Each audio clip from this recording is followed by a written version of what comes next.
Hey, Refuge, it is good to see you. It is Labor Day weekend, and we wanted to bring you an online devotional because our church is doing something different. Typically, when you log in and you go to live.refugeoc.com or you find us on YouTube or Facebook, you can tune into a service from wherever you're at all over the world. We've got our team in place having things happen on Sunday morning in Old Town Orange in this beautiful church building that we're in.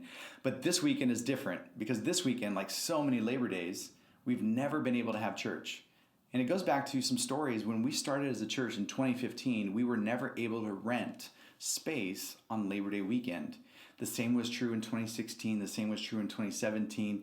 And so we kind of fell into this pattern and a little bit of a tradition that Labor Day weekend looks different. And so for us today, we're actually meeting off-site. We're at a backyard, kind of getting back to our roots of backyard church.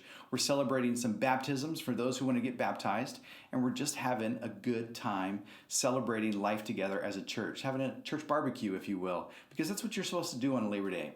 Labor Day is an interesting thing because it's got history in our country.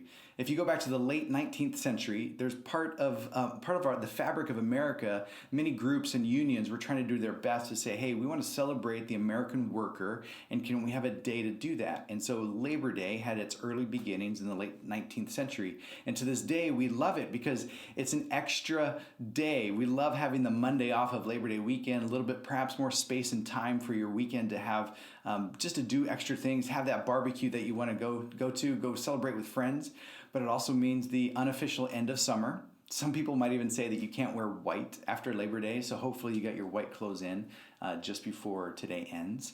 But it also is a great word to think about what God is talking about in Scripture. If you go to the Old Testament, I've been reading a lot into the Old Testament and to the New Testament context world. Even this past week, I showed off a book last Sunday in church, another thick book I was reading, The Works of Josephus. Well, this is another one I'm reading called Judaism in a specific time period written by a guy named E.P. Sanders. And it just goes into great detail about Jewish life. One thing that the Jewish culture does, even to this day, is this idea of Sabbath. And if you consider what Sabbath is all about, when God talks about Sabbath, it even shows up in the Ten Commandments. And you may not, and this isn't a pop quiz on the Ten Commandments, like get your sheet out of paper and I want to test you. But if you think about it, the idea for Sabbath shows up in the Ten Commandments, because God, when he's framing life for the Israelites, when they're coming out of Egypt, and if you understand the context, if you remember, Moses is going to Egypt and he's going to get them out of Egypt. He's going to get them out of slavery and oppression, get them out from under Pharaoh's grip. They get to the desert, they get the Ten Commandments, and we like the story, whether you like the Charlton Heston version of the story or perhaps the Prince of Egypt version of the story. But why in the world would he give these 10 commandments? And some of us, if we're honest with one another, we think the 10 commandments are just a bunch of rules to clamp down on life. And especially the rule about Sabbath. Because this idea for the rule about Sabbath is that you would take one day of your week and rest. Now, that sounds great. And some of us might even engage in restful activities from time to time. But the Sabbath was very clear. And what you get in Exodus chapter 20, it lists on the fourth commandment of the 10 that God gives to Moses to give to the people that day. We're told, remember the Sabbath day and to keep it holy. 6 days you shall labor, right? Labor day. 6 days you shall labor and do all your work. But the seventh day is a Sabbath to the Lord your God. On it you shall not do any work, neither you, nor your son, nor your daughter, your male or female servant, nor your animals, nor your foreigner residing in your towns. For in 6 days the Lord made the heavens and the earth, the sea, and all that is in them. But he rested on the seventh day. Therefore the Lord blessed the Sabbath day and made it holy. If you go into some more Jewish history and to Jewish culture around the idea of Sabbath, they attach laws to it. And we can, as Christians, as even non-Jewish people, think about Sabbath as a bunch of rules. As a day where I don't even know how you live if you're supposed to do no work. But the idea that God set in place, he's trying to get the people who were in Egypt in slavery and in bondage out of that culture, to get the mindset out from under them, that they're not just there to work. They're not just there to produce. And it's interesting, that's a really good message for us today. Because I don't know about you, it seems like life's busy. We're always hustling. We're trying to get to the next thing. Our calendar is filled. And some of us love that. But some of us, would do well to consider this idea of Sabbath a little bit more. There's a phrase that's even being thrown around right now in our culture. It's a buzz phrase, this idea of self-care. Like, can you get enough self-care in? Can you take care of yourself? But the original idea and concept for self-care comes from the root of Sabbath, this idea that you can labor for 6 days and then you rest. My question for you, my question for me is, where do you go to find rest? Where is it that you unplug? For some of you, it might be unplugging from all the things that grab your attention. We have this idea in our house. We've done this with our kids, our 3 kids, ever since they were born. Actually, probably not since they were born because they weren't really using devices then. But their life is filled, much like yours and mine, with devices, whether it's a phone, whether it's a tablet, whether it's a computer, whether it's a gaming device. And we have this idea of a peace day. And on Sundays, for us, it's peace day. So they don't get screen time on their phones if they have one. They don't get screen time on their iPads. They're not allowed to be on a Chromebook for school stuff or even other things. They're not allowed to just endlessly watch TV because we want one day of their week not device oriented.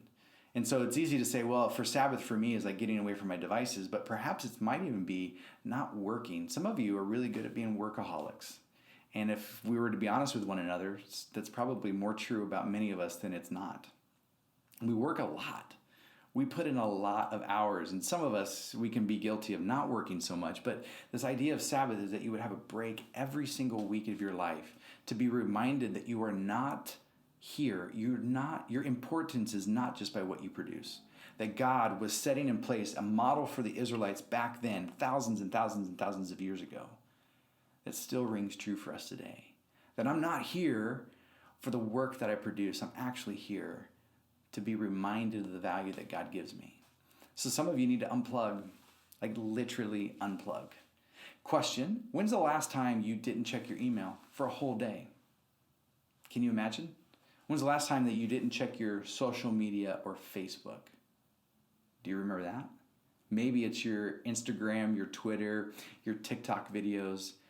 We can be available to the world all the time, and that's what the world would love us to be, is always available to them. But God is saying, let me reorder things. Let me put things back into perspective for you so that one day a week, it's no labor. One day a week, you celebrate. Another misnomer that we have about Sabbath is that it's a fasting day, that you're supposed to give something up. But the funny thing is in the idea of not working, it wasn't a fast for people, even for the Jewish people back in the day. Even to this day, they plan for the Sabbath. They got to make sure that all the food is cooked because you're not supposed to cook on Sabbath. And you're like, that sounds like an archaic rule. Why in the world would I do that? Because I would love to have a day where everything's already prepared and ready to go so that I can do nothing and do it well. Sometimes doing nothing takes a lot of work to get there. I don't know if you've ever been on vacation. Sometimes just leaving is harder than being on vacation. It's all the lead up. I got to pack the suitcase. I got to get everything in order. I got to make sure all the plans are in order so that you can enjoy vacation or whatever the getaway is. The same thing is true for this idea for Sabbath. Would you have one day a week? Would you have one space of time per week? Maybe it's not a full day, and maybe I'm just asking too much if I were to even challenge you with that. But my guess is there are many of us that would benefit from a block of time every single week that we're reminded, I'm not here for the work that I do. I'm here because I'm God's son, I'm God's daughter. I have value to this world because God has created me. So just as God is trying to get the slavery mentality out of the people, as he's trying to pull out of them the Egypt that is so easy for them to hold on to, he's doing the same thing for us. This idea of Labor Day weekend, whether you just love it because it's the extra day on your weekend, you love it because it's the end of summer, and regardless of where you live, it might still be warm right now. It might still be hot. Fall may not show up for some time, and if you live in California, you know fall doesn't show up for a while. It's still going to be hot. It's going to be weird to see pumpkins in a little bit. But this idea of rest, my hope and my prayer for you is that on this weekend, this Labor Day weekend, you rest. Whether you find us at the outdoor pool party at Refuge or you got some time with some friends, it's not a time to just fast and say, I can't do anything, I'm not supposed to eat.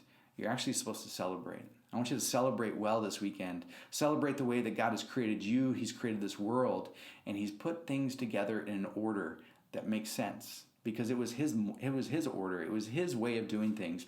If he spent 6 days creating the world, and then he rests on the 7th, it's not because he was done working. It's not because he was like, I got to sit on the couch for a little bit.